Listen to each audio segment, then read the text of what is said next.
சமாரியன் story எத்தனை பேருக்கு தெரியும்? தெரியுமா? ஆனால் இது வரைக்கும் நீங்கள் கேளாத ஒரு விஷயத்தை சொல்கிறேன், எல்லாம் கவனிக்கிறீங்களா? நல்ல சமாரியன் ஸ்டோரியில் எல்லாருடைய கண்ணு யார் மேலே இருக்கும்? அந்த அடிக்கப்பட்டு அந்த கல்லன் கையில் ஆகப்பட்டு இல்லையா குத்துயிரும் கொலையுரமாக கிடந்தான் பாருங்க, அவன் மேலே தான் நோக்கமாக இருக்கு. நல்ல சமாரியன் யாரு? யார் இந்த நல்ல சமாரியன்? நல்ல சமாரியன் யாரு? இயேசுன்னு தெரியும். நல்ல ஃபாதர் பாடங்காட்டியது தெரிஞ்சிச்சு. அந்த ஃபாதர் பாடாட்டி என்னவோ ஏதோன்ட்டு நாம் அப்படியே தான் போயிட்டு இருந்திருப்போம் இல்லையா? அந்த பாட்டு மூலம் கொஞ்சம் வெளிப்பாடு வந்துருச்சு இல்லை? ஆனால் உண்மையான இது பாருங்களேன் என்னன்னு கவனிங்க. இப்போ எல்லாருடைய கண்ணு இப்போ எடுங்க, கடை போகலாம். இங்கே ஒரு நியாயசாஸ்திரினா நியாயப்பிரமாணத்துக்காக வாதாடக்கூடியவன், நியாயப்பிரமாணத்தை கற்றுக் கொடுக்கக்கூடியவன். உண்மையா அதுல என்ன சம்பவிச்சிருக்குன்னு கொஞ்சம் கவனிங்க. அது எதை சொல்ல வராரு இந்த ஸ்டோரியில என்ன இருக்குன்னு பாருங்களேன். ஆண்டவர் பாருங்களேன், இயேசு எதை சொன்னாலும் ஒரு உதாரணத்தை காமிச்சு ஒரு ஊமை மூலமா அது விளக்கி காமிப்பார். நடந்த சம்பவமா இருக்கும். ஆனா அந்த சம்பவத்துக்குள்ள ஒரு ஆவிக்குரிய காரியமும் உள்ள இருக்கும். அந்த ஆவிக்குரிய காரியத்தை இப்போ நியாயசாஸ்திரி அவன் யாருன்னா நியாயப்பிரமாணத்தை போதிக்கிறவன், வக்கீல் மாதிரி நியாயப்பிரமாணத்துக்காக வாதாடக்கூடியவன். அப்படிப்பட்டவன் ஆண்டவரை கேட்கிறான், ஆண்டவரே நான் நித்திய ஜீவனை பெற்றுக்கொள்வதற்கு என்ன செய்யணும்? எடுங்க லூக்கா 10ஆம் அதிகாரம், லூக்கு 10 என்னுடைய கூட வாங்க கவனிங்க. லூக்கா 10ஆம் அதிகாரம் 10:25. ஓகே, இவன் கேட்கிறான். இப்ப நியாயசாஸ்திரின்னா தெரியுதுல்ல யாருன்ட்டு.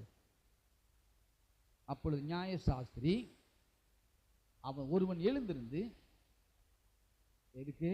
இயேசுவை சோதிக்கும்படிக்கு, போதகரே நித்திய ஜீவனை சுதந்திரித்துக் கொள்ளும்படிக்கு நான் என்ன செய்ய வேண்டும் என்று கேட்கிறான். நான் நித்திய ஜீவனை பெறுவதற்கு, இப்ப நல்லா கவனிங்க, இதெல்லாம் இந்த சம்பவத்தோட கனெக்டானதான் நல்ல சமாரியன் ஸ்டோரி. இவன் கேட்கிறான் என்ன கேள்வி? நான் நித்திய ஜீவனை பெறுவதற்கு என்ன செய்யணும்?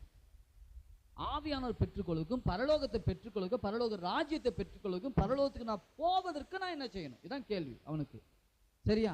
அதற்கு இயேசு சொல்ற பதில் பாருங்களேன். அடுத்தது அதற்கு அவர் நியாயப்பிரமாணத்தை, ஏன்னா இவன் நியாயப்பிரமாணத்தை தெளிவாக புரிஞ்சுவன், இதுக்காக வாதாடக்கூடியவன். அவங்கிட்ட நியாயப்பிரமாணத்தை என்ன எழுதியிருக்கிறது, நீ வாசித்திருக்கிறது என்ன என்றான்.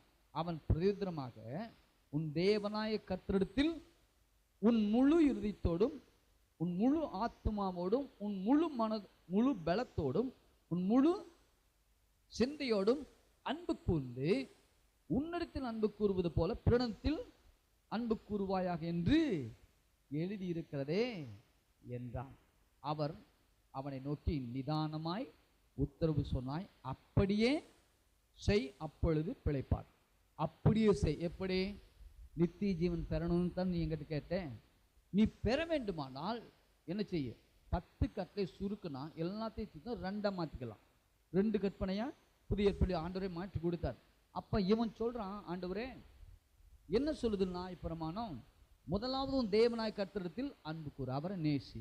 2வது உன்னை நேசிக்கிறத போல பிறனை நேசி. இப்ப அடுத்து அவன் சொல்றான் பாருங்களேன், தன்னை நீதிமான் என்று காண்பிக்க மனதாய் இயேசுவை நோக்கி, எனக்கு பிறன் யார் என்று கேட்டார். ஒன்று, நான் இந்த நியாயப்பிரமாணத்தை கை கொள்றேன், தேவனை தான் நேசிக்கிறேன், அவருக்கு தான் முதலிடம் கொடுக்குறேன், அவர் தவிர வேற எதுக்கு நான் முக்கியத்துவம் கொடுக்கல. ஓகே, அதில் நான் கரெக்டாக இருக்கேன், சரிப்பா, அதில் நீ சரியா இருக்க. ஓகே, 2வது ஒன்று இருக்கு, உன்னை நேசிக்கிறத போல பிறனை நேசி, பிறனை நேசி. அப்படி சொன்ன போது இப்ப சொல்றாரு, அப்போ 1ல் நான் ஓகே பர்ஃபெக்ட், 2வது அந்த பிறன் யாரு தான் கேள்வி. இன்னொருத்தனை நேசிக்கணும்னு சொல்றீங்களா? என்ன நேசிக்கிற போல அவனை நேசின்னு சொல்ல. அவனை நேசிச்சா அவனுக்கு உதவி பண்ணனா, அவனுக்கு நான் எல்லாத்தையும் காமிச்சா நான் ரட்சிக்கப்பட்டுவனா? சொல்றாரு, நீ செஞ்சினா பிழைப்புன்றார். அப்படின்னு நான் ரட்சிக்கப்படுவேன், நித்திய ஜீவனை பெறுவேன். இதை விளக்குறதுக்கு தான் இப்போ உள்ள வர்றாரு ஆண்டவர். இதெல்லாம் மனசுல வச்சுங்க, புரியுதா? ஓகே, இப்போ அவன் கேட்ட கேள்வி, நித்திய ஜீவன் பெற என்ன செய்யணும்? நீ 2 செய்யும். 1 தேவனை நேசி, 2வது உன்னை நேசிக்கிற போல பிறனை நேசி. அப்போ 1 நான் கரெக்டாக, இன்னொன்று நான் பாஸ் ஆகணும். அதுக்கு என்ன செய்யணும்? அந்த பிறன் யார்? அதான் கேள்வி. சரியா? இப்போ அந்த பிறனுக்கு தான் அவனுக்கு பதில் சொல்றாரு. புரியுதுங்களா? யாருன்னு சொல்ற. இப்போ வாங்க கீழே. Okay, right. 31 சரியா? 30லேருந்து பாருங்க. 30லேருந்து இயேசு பிரதித்திரமாக இதுக்கு எக்ஸ்பிளைன் பண்றாரு. பிரதித்திரமாக ஒரு மனுஷன் எருசலேமிலிருந்து எரிகோவுக்கு போகையில் கள்ளர் கையில் அகப்பட்டான். அவன் வஸ்திரங்களை உரிந்து கொண்டு அவனை காயப்படுத்தி குற்றுயிராக விட்டு போனார்கள். அப்பொழுது தற்செயலாக ஒரு ஆசாரியன் அந்த வழியே வந்து அவனை கண்டு பக்கமாய் விலகி போனான். அந்தபடியே ஒரு லேவியனும் அந்த இடத்துக்கு வந்து அவனை கண்டு பக்கமாய் விலகி போனான். பின்பு சமாரியன் ஒருவன்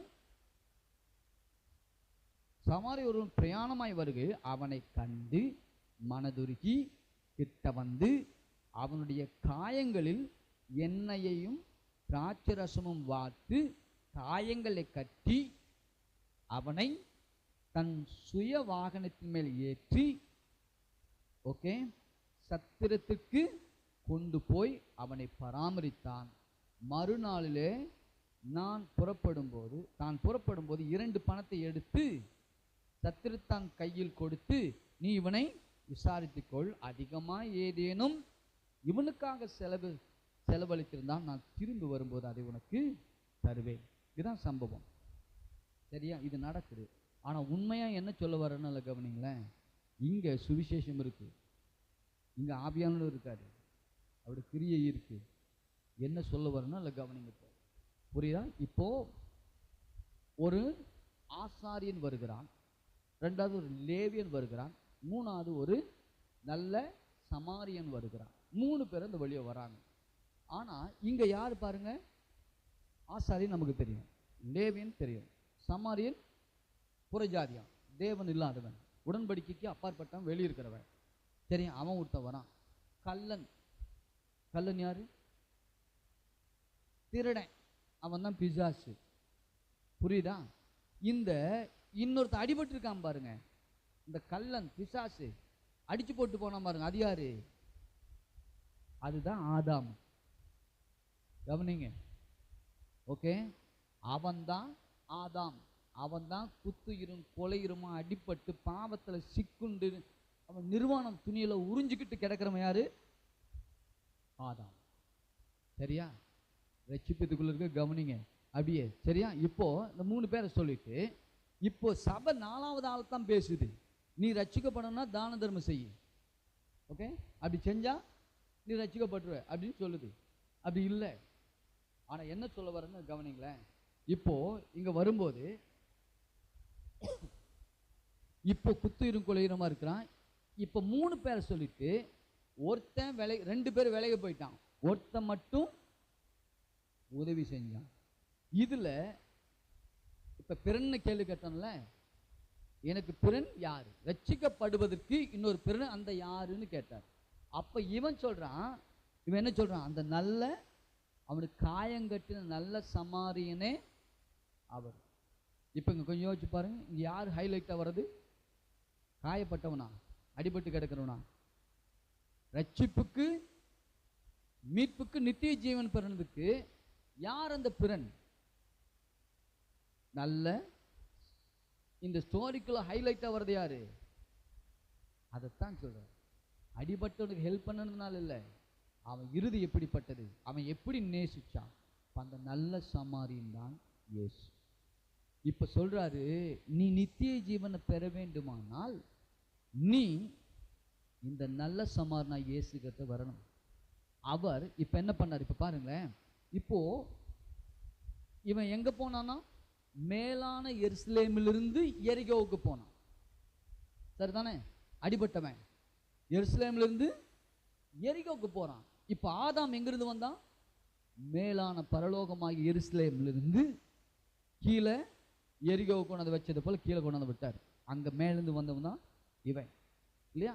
ஆனா இடையில என்னாச்சு? இந்த பிசாசு கள்ளன் உள்ள புகுந்து அவன் நித்தியத்தை அனுபவிக்க கூடாதபடிக்கு அவன் என்ன பண்ணான்னு சொல்லுது பாருங்களேன். கள்ளன் என்ன பண்ணான்னு ஃபர்ஸ்ட் அவன் செஞ்சது பாருங்க. ஓகே, அந்த கல்லன் 30வது வசனமா? எஸ் 30. இயேசு ஒரு மனுஷன் எருசலேமிலிருந்து எரிகோவுக்கு போய் கல்லன் கையில் அகப்பட்டார். ஆதாம் ஏவாளு கல்லன் கையில், பிசாசு கையில் அகப்பட்டார்கள் இல்லையா? உள்ள பூந்து அகப்பட்டு அவன் செஞ்ச முதல் வேலை என்ன பண்ணிருக்கான் பாருங்க. அகப்பட்டான். அவன் வஸ்திரங்களை ஃபர்ஸ்ட் என்ன பண்ணான்? வஸ்திரத்தை உருங்கிட்டான். ஆதாமோட நீதியின் வஸ்திரத்தை உருவிட்டு நிர்வாணமாக்கிட்டான். பண்ணானா? நீதியின் வஸ்திரம் உறிஞ்ச உடனேயும் நிர்வாணமாக்கி, இது வரைக்கும் பாருங்களேன், ஹலோ, இது வரைக்கும் அதை நிர்வாணமா தருந்தான். மகிமை நீதியின் வஸ்திரம் அவனுக்கு உடுத்தி இருந்துச்சு. தேவனோட சம்பாஷணம் பண்ணிட்டு நல்லா தானே இருந்தான். ஆனா இப்ப அந்த நீதியின் வஸ்திரம் உறிஞ்ச உடனே ஆண்டவரை கண்டு பயந்து ஓடுறான். சரியா? அப்ப என்னாச்சு? ஃபர்ஸ்ட் சத்துரு என்ன பண்ணான்? வஸ்திரத்தை உறிஞ்சான். ரெண்டாவது என்ன பண்ணான்? அவனை காயப்படுத்தினான். சரியா? நல்லா கவனிங்க. பிசாசு இன்னைக்கு என்ன பண்ணிட்டு இருக்கான்? எத்தனை குடும்பத்தை சிதைக்கிறான், எத்தனை பேர் பொருளாதாரத்தை சிதைக்கிறான், எத்தனை பேர் சரீரத்தை சிதைக்கிறான். நடந்திருக்கா இல்லையா? காயப்படுத்துறானா? ரைட். அந்த ஒருத்த சுடுகாட்டு இருந்தான் பாருங்க, கல்லறையை தான் அவன் குடியிருப்பே. எந்த அளவுக்கு அவன் அலக்கழிச்சுக்கான். துணி இல்லை, கட்டி வைக்க முடியல, தன்னை காயப்படுத்திக்கிட்டான், மற்றவனை காயப்படுத்திக்கிட்டான். எவ்வளோ அசிங்கம், எவ்வளோ கேவலம், எவ்வளோ இழப்பு, எவ்வளோ அவமானம், இத்தனையும் நடந்திருக்குது பாருங்க. யாரு? பிசாசு உள்ள வந்த போது. அப்ப என்னாச்சு? வஸ்திரத்தை உறிஞ்சது மாத்திரம் இல்லை, என்னாச்சு? காயப்படுத்தினான். அவனை காயப்படுத்தினான். ஆதாம் காயப்படுத்தினான்னா அந்த ஒரு மரத்தின் கனியை விளக்கினது நிமித்தம் எத்தனை பாடு அனுபவிச்சானா இல்லையா? அந்த ஒரு மரத்துல தான் எல்லா பாடு வந்துச்சு. ஆனா இன்னொரு மரத்துல தீர்வு வந்துச்சு. வந்தது இல்லைங்க? ஒரு மரத்தின் கனி நீ புசிக்கும் நாளில் சாகவே சாவாய். நீ சாவடானாது செத்தானா?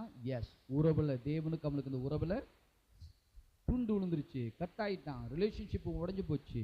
ஆவியில செத்தவனானான் இல்லையா? ஆவியில செத்தவன் இப்ப என்ன? ஆண்டவரோடு கூட அனுபவிக்க முடியல. எந்த ஒரு விஷயத்தையும் தேவ சித்தத்தை அனுபவிக்க முடியாத அளவுக்கு ஆயிடுச்சு இந்த நிலைமை. இப்போ திரும்ப என்ன நடக்குது? சிலுவையில் நடக்குது இல்லையா? ஒரு மரத்துல இழந்தான், கல்வாரி சிலுவின் மரத்துல இழந்த எல்லாவது திரும்பவும் பெற்றுக்கொண்டான். நீங்களும் நான் அந்த நிலைக்கு இப்ப காயப்படுத்தினது மாத்திரம் இல்ல, அடுத்து என்ன பண்ணிருக்கான் பாருங்களேன்.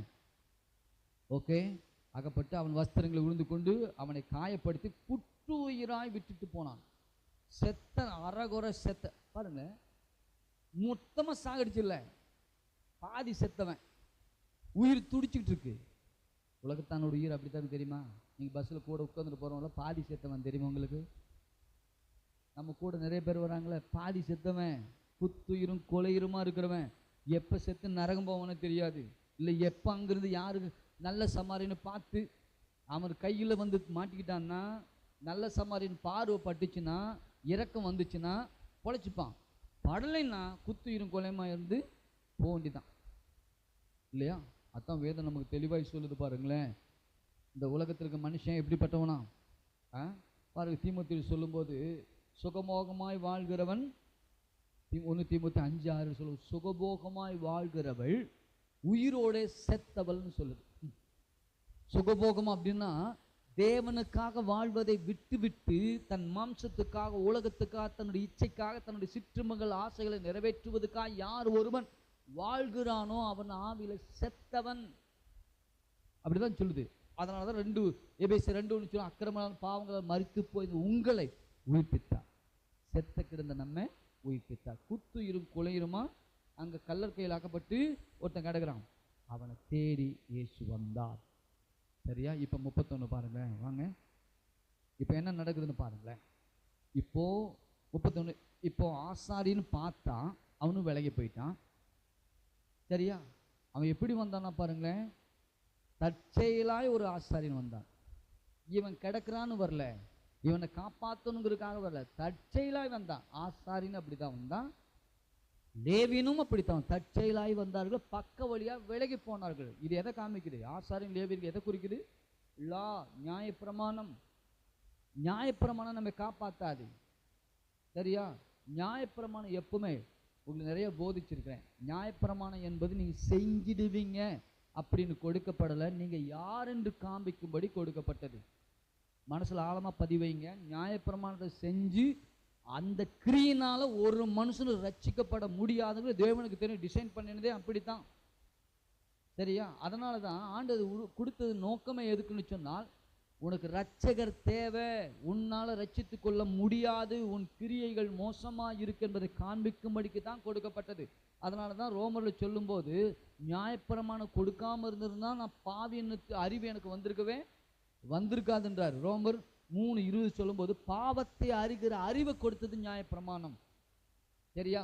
1 Corinthians 15:5 சொல்லும்போது பாருங்களேன், பாவத்தின் பலன் நியாயப்பிரமாணம் என்ன பண்ணுச்சான்? பாவத்துக்கு ஒரு பலனை கொடுத்துருச்சு. அதனால தான் பாருங்களேன், ரட்சிக்கப்படாதவர்கள் இதை செய்யக்கூடாதுன்னு நினைக்கிறான். குடிகாரன் எடுத்துக்கங்க, இது தப்பு, பாவம், இது செய்யக்கூடாத அறிவு அவனுக்கு இருக்குது. ஆனா தப்பிச்சு கொள்ள முடியுது அவனால? அதை விட்டு வெளிவர முடியுதா? முடியல. ஏன்? அந்த பாவம் அவனுக்குள்ள ஈர்ப்பை இழுக்குது, அவனுக்கு இழுத்து கொண்டே விடுது. சாயந்தரம் புள்ள மேல சத்தியம் பண்ணுவான், ஒய்ஃப் மேல சத்தியம் பண்ணுவான், இன்னைக்கு குடிக்கவே மாட்டோமா. 5 மணி ஆச்சுன்னா பணம் கைக்கு வந்தோடனே டிக்குன்னு ஆட வச்சிடும். மைண்டு சொல்லுது, சத்தியம் பண்ணதெல்லாம் மறந்துடும், என்ன செஞ்சிடும், ஓடிடுவான். பாருங்களேன், இன்னைக்கு பாருங்களேன், நம்ம இன்னைக்கு இந்த கவர்மெண்ட் சில ஒயின் ஷாப் மூடுனதுனால என்ன சொல்றாங்க, ரேஷன் கடையில் நிற்கிற மாதிரி கியூவில் நின்று வாங்கிட்டு இருக்காங்க. நாங்கள் ஒரு நாள் ஈரோடு அங்கே போகிறோம். அங்கே போயிட்டு நாங்கள் நைட்டு ஒரு 10:30 இருக்கும், கிராஸ் பண்ணுறோம். கிராஸ் பண்ணும்போது செம கூட்டம், மெயின் ரோடு. நாங்கள் நினச்சோம் இதே ஆக்சிடென்ட் ஆகிடுச்சு போல் இருக்குடா அப்படின்னு நினச்சா, அதுக்கு நாங்கள் நானும் ஒய்ஃபு முன்னாடி வந்துட்டோம். அதுக்கு பின்னாடி என் அண்ணன் பொண்ணுக்கு 2 பேர் அந்த வழியாக எங்களுக்கு பின்னாடி வந்தாங்க. நாங்கள் சரி இது ஆக்சிடென்ட் போலுக்கு நின்று பார்க்கலாம் பார்த்தா, எது கடந்த அன் டைமில் நாம எங்கே நிற்கணும். நாங்கள் 2 பேரும் வந்துட்டோம். அதுக்கப்புறம் அவங்க வந்து சொன்னால் என்ன கூட்டுன்னு அவங்கள கேட்டால் அவங்க சொல்கிறாங்க, ஒயின் ஷாப் அங்கே ஒன்று இருக்குன்றாங்க. அந்த ஒயின் ஷாப்புக்கு அவளுக்கு கியூ நிற்குது. அன்றைக்கி நம்ம சகோதரியுடைய நாங்கள் வீட்டுக்கு போனால் அவர் வீட்டுக்காரர் போய் இவனுக்கு திட்டுறாரு. என்ன திட்டுறாரு, இப்போ நான் வாங்குறதுக்கு பாட்டில் வாங்குறதுக்கு கியூவில் நிற்க வேண்டியிருக்கு. தெரியுது தானே ஏன் கியூவில் நிற்கிறேன், நிற்கக்கூடாது, இதெல்லாம் விட்டுடணும் தானே மூடிச்சு இல்லையா? ஆனாலும் நான் நின்னாது வாங்கிட்டு வருவேன், கியூவில் நிற்பேன், உருண்டு பன்னெண்டு வாங்க. எவ்வளோ ஏன் இதுதான் சொல்ற, பாவத்துக்குண்டான பவர் அது, ஒரு பலன் அது பிறப்பிச்சு அவனை தப்பிக்க விட மாட்டாங்குது. புரியுதா? நல்லா கவனிங்க. அதனால தான் இப்போ நல்லா கவனிங்க, இப்போ நியாயப்பிரமாணம் பக்க வழியா வந்துச்சு. சரியா? நல்லா கவனிங்க. இப்போ பாருங்களேன், நேர் வழியா வந்தவ சாராள், பக்க வழியா வந்தவ யாரு? ஆகார். அப்படி வசனம் சொல்லுது, கிருபைக்கு அடையாளம் சாராள் நேர் வழியா வந்துச்சு, நியாயப்பிரமாணத்துக்கு அடையாளம் ஆகார் பக்க வழியா வந்துச்சு. புரியுதா? அதனால தான் சைடில் வர்றதெல்லாம் தொந்தரவு தான். ஓகே, கொஞ்சம் யோசிச்சு பாருங்க. யாக்கோப்புடைய பார்வை முழுக்க 7 வருஷம் அவளும் கஷ்டப்பட்டுருக்கான். யாருக்காக? ராகேலுக்கு. அந்த லவ் ஆசையில் 7 வருஷம் வேலை பண்ணிட்டான். ஆனால் சைடில் வந்தது என்னது? லேயாள். மாமனார் அழகாக கொண்டு வந்து மாற்றி விட்டான் பாருங்க. சைடில் வந்ததெல்லாம் வெடிஞ்சதுக்கு அப்புறம் தான் தெரியுது புளிச்ச கண்ணி பெண்ணுது, கூச்ச பார்வை உள்ளவள். ஆனால் லேயாலோ அழகான, கிருபை அழகானது. ஆனால் லா நியாயப்பிரமாணம் கூச்ச பார்வை வெகு தூரம் பார்க்க விடாது. புரியுதுங்களா? சைடில் வர்றதெல்லாம் குடைச்சல் தான். அதனால தான் பக்க வழியாக வந்தவங்க வேணு வரல, ரட்சிக்கும்படி வரல, விலகி போனார்கள். ஆனால் உதவி செய்வதற்காகத்தான். இப்போ 2 பேரும் விலகி போயிட்டாங்க. ஆனால் சமாரியன் வருகிறான் உள்ள. சமாரியன் வந்து என்ன செய்யறான் பாருங்களேன். ஓகே, உங்களை காப்பாற்றுவது எது? கிருபைதான். ஓகே, அதெல்லாம் நான் நிறைய பேசியிருக்கோம். இப்போ நேரம் இல்லாமல் அப்படியே உங்களுக்கு போயிட்டுருக்கேன். சரி, இப்போ பாருங்களேன் என்ன பண்ணார் பாருங்க. இப்போ சமாரியன் வந்து இப்போ என்ன நடக்குது பாருங்க. 33. பின்பு சமாரியன் ஒருவன் பிரயாணமாய் வருகையில், பரலோகத்திலிருந்து பிரயாணமாய் நமக்காய் வந்தவர் ஃபஸ்ட்டு என்ன செய்கிறார் பாருங்களேன். அவனை கண்டு மனதுருகி, அவன் 2 பேரும் பார்த்தான், அவனை ஹெல்ப் பண்ண முடியாது. ஏன்னா ரத்தத்தை தொடக்கூடாது, செத்தவனை தொடக்கூடாது, அதெல்லாம். அதனால தான் விலகி போனான். ஆனால் இவரோ வந்தவர் கண்டார், மனதுருகினார். அதனால இயேசு பூமிக்கு வந்து மனதுருகி அநேகரை தொட்டு சுஸ்தமாக்கிறார். திரளான ஜனங்களுக்கு கண்டு மனதுருகின தேவன். இந்த நல்ல சமான இயேசு மனதுருகினார். அவனை கண்டாரு, மனதுருகினாரு. மனதுருகின கிட்ட வந்து என்ன பண்ணாரு? அவனுடைய காயங்களில். இப்போ என்ன நடக்குது பாருங்களேன். இப்போ இந்த அடிபட்டவன் யாருன்னு சொன்னேன்? ஆதாமு. சரியா? ஆதாமுக்குள்ளதான் நீங்களும் நானும் இருந்தோம், அடிபட்டு கிடந்தோம், மனதுருகி. இப்போ அவனை கண்டுபிடிச்சு திரும்பவும் இப்ப என்ன பண்ணாராம்? அவனுடைய காயங்களில் காயப்பட்டிருக்கிறதுல, சத்ருனால பல விதமான வியாதி, பாடு போற காயங்கட்டு பாடுபட்டதுல, பாடுபட்டதுனால இப்ப என்ன பண்ண? ஃபர்ஸ்ட் என்னது? எண்ணெய். எண்ணெயும், எண்ணெய் இதுக்கு அடையாளம் வருதாங்க? அபிஷேகம். ரைட்டா? எண்ணெய் இதுதான் பாருங்களேன். ஃபர்ஸ்ட் ஊதி பரிசுத்தாவி பெற்றுக்கொள்ளினார்ல, இந்த எக்ஸ்பீரியன்ஸ், ரட்சிப்பின் அனுபவம். ரெண்டாவது திராட்சை ரசம். திராட்சை ரசம் என்னது? ஹலோ, திராட்சை ரசம் குடிச்சாலும் எப்படி இருப்பான்? உற்சாகம், குதுகலி போறதா? ஒயின் குடிச்சவன் எப்படி இருக்கான்? தன் நிலைமை மறந்து தள்ளாடி ராஜா மாதிரி ஒரு கர்வம், அப்படி பேச்சு திறனால எப்படி இருக்கு பாருங்களேன். ஏய் பாருங்க, ஏதாவது சண்டைக்கு போகும்போது என்ன செய்யறான்? இருறாமப்ல கொஞ்சம் தண்ணி, கொஞ்சம் பாட்டில் ஓட்டா தாண்டா தைரியம் வருது பேசிருக்கின்றான்ல. ஹலோ, நான் ஒயின் குடிக்கிற பற்றி பேசல, ஆவியானவரான் நிரம்புகின்றேன். நீங்க ஒயினால வெறி கொள்ளாமல் ஆவியின் மேல வெறி கொள்ளுங்கள், ஆவியானவன் மேல வெறி கொள்ளுங்கள். அவர் உங்களை இப்போ திராட்சை ரசம், ஃபர்ஸ்ட் எண்ணெயும் திராட்சை ரசத்தையும். ஓகே, இப்ப என்னது? எண்ணெய் ரட்சிப்பின் அனுபவம், திராட்சை ரசம் நிரம்பி ஓடுகிற அனுபவம். உங்க கண்ட்ரோல் இல்லாம முழுக்க முழுக்க அவர் உங்களை எடுத்துட்டு போற அனுபவம். ஆவியானவர் உங்களை நடத்துற அனுபவம். அவர் உங்களை திருப்தியாக்கி, உங்களை குதுகலிச்சு. பின்னாடி வசனத்துக்கு வரேன், அப்படியே வாங்க. வசனம் இருக்கு எல்லாத்துக்குமே ஆதாரம், அதனால கொஞ்சம் டைம் எடுக்கும். அதனால இன்னைக்கு ஃபுல் டே. ஓகே, என்ன பூசினாரு? திராட்சை ரசமும் வாட்டாரு. அடுத்து என்ன பண்ணாராம்? காயங்களை கட்டி. என்மேல் கர்த்தருடைய ஆவியான என்மேல் இருக்காரு. அவர் தரித்திருக்க சுவிசேஷத்தையும் நொறுங்குண்டவனுங்களை காயம் கட்டி. காயம் கட்டினாரா? கட்ட விரும்புகிறாரா? எஸ், காயம் கட்டி அவனை தன் சுய வாகனத்தில் ஏற்றி. யோசிச்சு பாருங்க, அவர் இறங்கி அவருடைய வாகனத்தில் நம்ம ஏற்றினார். கொஞ்சம் கற்பனை பண்ணி பாருங்க. கல்வாரி சிலுவையில் நம்ம ஸ்தானத்துக்கு இறங்கிட்டு சிங்காசனத்தை அவர் ஸ்தானத்துக்கு நம்ம தூக்கி உட்கார வச்சார். எப்படி நடந்திருக்கு பாருங்க. குப்பையில கிடந்தோம், பாவத்தின் உளையாடல் சேற்றில் உழண்டுக்கிட்டு கிடந்தோம், அவமானம் நிந்த அசிங்கப்பட்ட ஒரு வாழ்க்கையில கிடந்தோம், குத்துயிரும் குலையுருமா நிந்திக்கப்பட்டு அடிக்கப்பட்டு வேதனைப்பட்டு காயப்பட்டு கிடந்தோம். அப்படிப்பட்டவன் மேல் மனதுருகி அவர் எண்ணெயை வார்த்து, அவர் திராட்சை ரசத்தை வார்த்து, நம்முடையதெல்லாம் அவருடையது, நம்முடையதெல்லாம் உருப்படாதது, யூஸ்லெஸ். அப்படிப்பட்ட நம்மை தேடி வந்து தன்னுடைய வாகனத்தின் மேல நம்ம ஸ்தானத்துக்கு அவர் இறங்கி அவர் ஸ்தானத்தை தூக்கி உட்கார வச்சாரு பாருங்க. அவரோட வீட்டில் வச்சு உன்னதத்தில் அவரோட பிதாவின் பாலத்தை வச்சு நம்மை உட்கார வச்சார். உட்கார வச்சு எத்தனை பேர் உட்கார்ந்து இருக்கீங்க? அவர் வாகனத்தில் ஏற்றி நமக்காக இறங்கிட்டாருங்க. அவர் நம்ம ஏற்றுவதுக்கு அவர் இறங்கினார். எப்படிப்பட்ட தெய்வம் கொஞ்சம் யோசிச்சு பாருங்க இல்லையா? இறங்கிட்டு இப்ப சொல்றாரு பாருங்களேன், ஏற்றி சத்திரத்துக்கு கொண்டு போய். சத்திரம் என்பது என்னது? சபை. வெளியே குத்துயிரும் கொலையுரமா கிடக்கிறவன் இப்ப கண்டுபிடிச்சாச்சு. அவர் என்னையும் திராட்சை ரசத்தை வாத்துட்டாரு. அடுத்தது தன்னுடைய வாகனத்தில் ஏத்தினாரு. அனாதைய பெத்துட்டு போல, தெருவில் விட்டுட்டு போல ரசிச்சு என்ன? சத்திரம் என்பது சபை. சபையில கொண்டு அனுபவித்தார். சபையில விட்டுட்டு அங்க சத்திரத்தான் கையில. சத்திரத்தான் யாரு? அவர் தான் ஆவியானவர். ரெண்டு உங்க மேய்ப்பன். மெய்ப்பன் ஆவியானவர் கையில கொடுத்து பாருங்களேன் என்ன சொல்லுது பாருங்களேன். கொண்டு போய் அவன் பராமரித்தான். சத்திரத்துக்கு கொண்டு போய் அவனை பராமரித்த மறுநாளிலே தான் புறப்படும் போது 2 பணத்தை எடுத்து சத்திரத்தான் கையில கொடுத்து. 2 பணம். நல்லா கவனிங்க. கள்ளன் என்பது யாரு? பிசாசு. நல்ல சமாரியன் இயேசு. ஆசாரியன் லேவியன், நியாயப்பிரமாணம். புரியுதா? அடிபட்டு கிடந்தவன் ஆதாமு, நீங்களும் நானும்.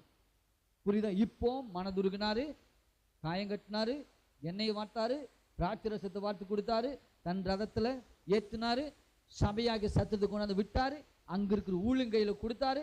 ஊழியங்கையில அடங்கியிருக்கணும். அடங்கிறது மாத்திரமல்ல, இப்ப நான் போறேன், போயிட்டு பாருங்க 2 காசு. எத்தனை? 2 பணத்தை கொடுத்தாரு. ஒரு நாளைக்கு ஒரு பணம் செலவாகும். 2 பணத்தை கொடுத்து அப்புறம் 2 நாள் கழிச்சு என்னது சொல்றாரு, இப்ப 2 பணத்தை கொடுத்து நான் திரும்பி வந்து உங்களுக்கு அதிகமா செலவிட்டுனா திரும்ப நான் கொடுப்பேன்.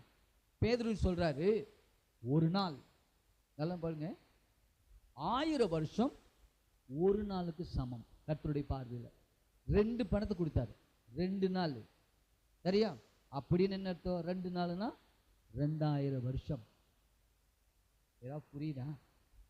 இப்ப இயேசு 2 பணத்தை கொடுத்து 2000 வருஷம் கழிச்சு திரும்பவும் நான் வருவேன், இவனுக்காக நீ ஏதாவது செலவு பண்ணிருந்தீங்கன்னா அதையும் சேர்த்து நான் கொடுக்குறேன். இப்ப கர்த்தர் சொல்றாரு, 2000 வருஷம் ஆச்சு, இப்ப எப்ப வேணா அவர் வரலாம். எதற்கு? சத்திரத்தில் இருக்கிறவனுக்கு அவனை எடுத்துக்கிட்டு திரும்ப தன்னோடு கூட சேர்த்துக் கொள்வதற்காக வரப்போகிறான். சத்திரத்துல தங்கியிருந்தால் அவர் வரும்போது கூட போயிடுவோம். இல்ல விட்டுட்டு சத்திரத்தை விட்டுட்டு ஓடி இருந்தேன்னா அப்படியே போட வேண்டியதான். அவரோடு கூட வாழ முடியாது, அவர் வச்சிருக்கிற அந்த நல்ல ஒரு வாழ்க்கை அனுபவிக்க முடியாம போயிடும். சத்திரத்தை தங்கியிருக்கணும். புரியுதுங்களா? பாருங்களேன், எனக்கு அதனாலதான் ஆவியான கிரியை இல்லாதவர்கள் சத்திரத்தை தங்க மாட்டான். நல்லா ஞாபகம் வச்சுங்க. இந்த அறகுறைய ரசிக்கப்பட்டு அறகுறைய வார்த்தை கேட்டு ஓடிட்டு இருக்கான் பாருங்க, ஆவியில உணர்வு இல்லாம, ஆவியில உண்மை இல்லாம, ஆவியில புரிதல் இல்லாம, ஆவியனோட நடத்தது இல்லாம இருக்கான் பாருங்க. நம்ம சபையில நிறைய பேர் என்னாச்சு, அவன் என்ன செஞ்சுட்டு இருக்காங்க? உணர்வே இல்லை. எதுக்கு? ஞாயிற்றுக்கிழமையான சாப்பிட்டுட்டு ஜாலியா இருக்கான். ஆவிக்குரிய உணர்வு இல்லாதவர்கள், சத்திரத்தில் தங்காதவர்கள். சத்திரத்தை விட்டு வெளியே போயிட்டான். கள்ளன் ஒருத்தர் இருக்கான், திரும்ப அடிக்கிறதுக்கு, திரும்பவும் கொள்ளையிடுவதற்கு, திரும்பவும் திருடுவதற்கு, உங்களை காயப்படுத்துவதற்கு ஒருவன் வெளியே காத்து கொண்டு இருக்கிறான். அவனை பிசாசானவன். அவன் கையில் தான் உங்களை தப்பித்துக் கொண்டு சத்தத்தை விட்டாரு. சத்திரத்தில் விட்டு ஆவியான கையிலும் ஊழியக்காரன கையில கொடுத்து, அவர் யாரு? எனது கொடுத்துட்டு போனவர் யாரு? உன்னை சேர்த்தது யாரு? உண்மையில் மனதுருகினவர் யாரு? ரதத்தின் மேல ஏத்தினது யாரு? இன்னைக்கு பராமரிக்கும்படி செலவிட்டது யாரு என்பதை சொல்லும் ஒரு சபை ஸ்தலம் தான் சபை. அந்த ஸ்தலத்துல தான் உங்களை கொண்டு வச்சு இப்ப சொல்ற, நீ இங்கே தங்கிரு, 2 நாள் கழிச்சு 2000 வருஷங்களுக்கு திரும்பவும் வருவேன். நான் சேர்த்து கொண்டவனை, நான் என்னுடைய வீட்டில் வைத்தவனை, சத்திரத்தில் காத்திருக்கிறவனை திரும்ப நான் வந்து கூட்டிட்டு போயிடுவேன். நித்திய வீட்டுக்கு, நித்திய ஜீவனை பெற்றவனை. ரைட்? இப்ப புரியுதா? அவன் கேட்ட கேள்வி என்ன? நான் நித்திய ஜீவன் பெற என்ன பண்ணணும்? அதான் கேள்வி. அப்ப நித்திய ஜீவனை பெற வேண்டுமான 2 காரியத்தை சொன்னார். 1, என்ன செய்யணும்? தேவனை நேசிக்கணும். 2வது பிறனை நேசிக்கணும். அந்த பிறன் யாரு? நல்ல சம்மாரியன். அந்த நல்ல சம்மாரியன் யாரு? இயேசுதான். சுத்தி சுத்தி அங்கதான் வராரு. நீ இவரை நேசிச்சன்னா நித்திய ஜீவனை பெற்றுக்கொள்ளலாம். தான தர்மத்தின் இல்லை, செய்யணுமா செய்யணும், அது நல்லதான், நல்லது கர்த்தரே சொல்லியிருக்கார். ஆனால் நீ மனதிரும்பி ரட்சிக்கப்பட்டது இந்த நல்ல சம்மாரியன் போல நீ மாறாவிட்டால், அவரை நேசிக்காவிட்டால், அவர் வைத்த சத்திரத்தில் நீ தங்கி இருந்தால் ரட்சிப்பு நித்திய ஜீவனுக்கு சொந்தமாயிடும். அதை மிஸ் பண்ணிட்டேன், இப்ப அனுபவிக்க முடியாது. ஆமென்.